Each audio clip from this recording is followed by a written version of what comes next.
everyone, it's me, Alice, and welcome to part 3. Yes, that's right, I'm the one who lives here in central London. Things are very strange now with all the COVID stuff.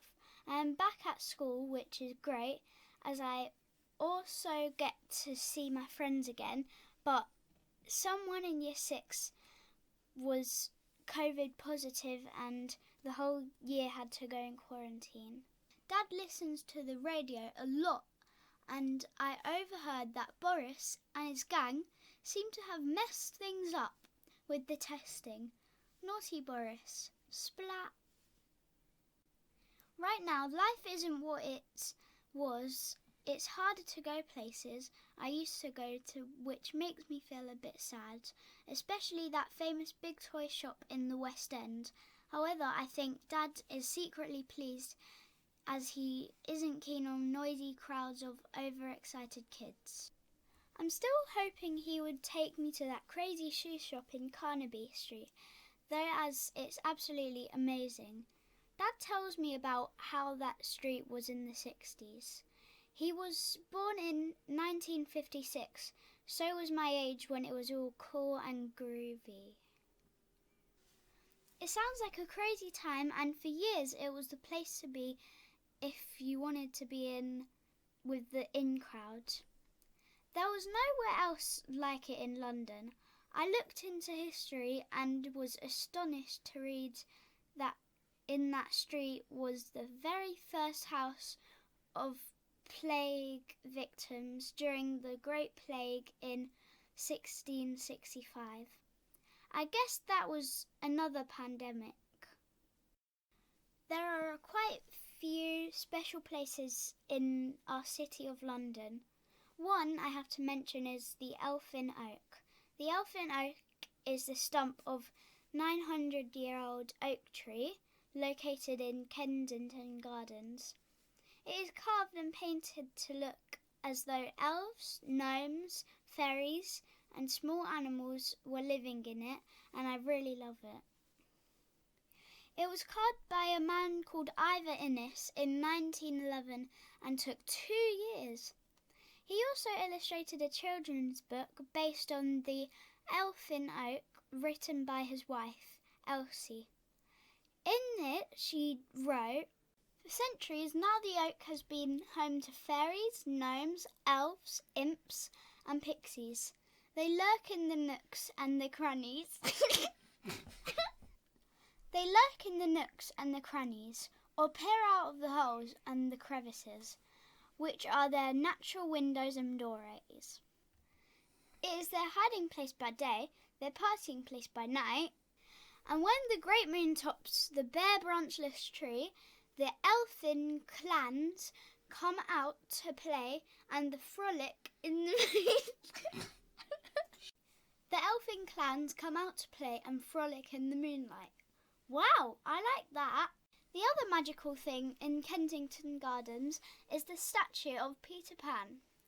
He was a fictional character created by Scottish novelist and playwright J.M.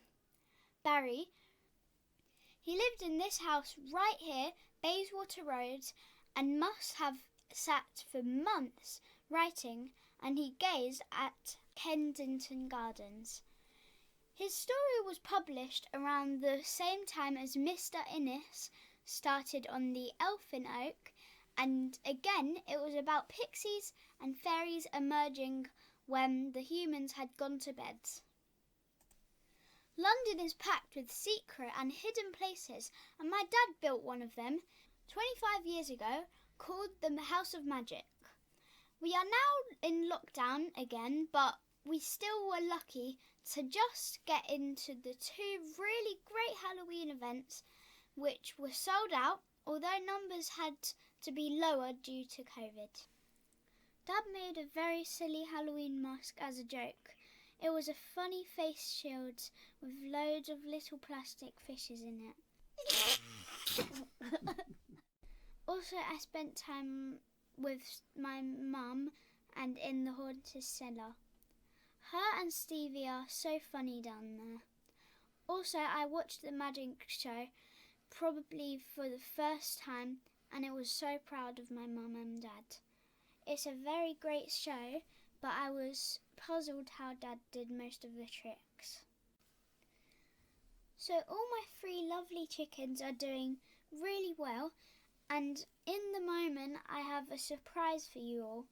But before that, Dad has some strange things been happening. One of the chickens keep following Dad around when they usually run away. Remember, as I said on the other video, we use the term chicken to mean scared or easily frightened. Anyway, this one isn't at all scared of my dad, as it crouches down and seems to wait for him to stroke her. So, we were down in the garden wondering why this was happening, and Dad said to me, "I think I know what's going on here, Alice. Check the coop for eggs." Sure enough, it was a beautiful, fresh and perfectly white little egg. We were so happy to see it.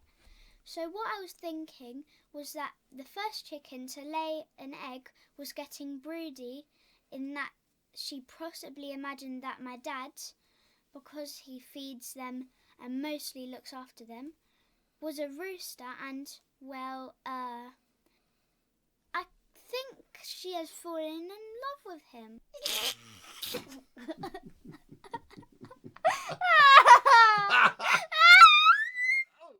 So funny and just too cute. Oh my gosh, Dad, no, that's not a good look. I actually prefer the rabbit suit. Anyway, here I am with our very first egg, which sadly brings us to the end of our little lockdown series. Oops, I forgot my mask. We are hoping to be hosting Christmas parties soon with Dad and Mum doing their remarkable magic shows. So, we hope you can find the time to come and see us. Thank you for watching. Bye. Bye.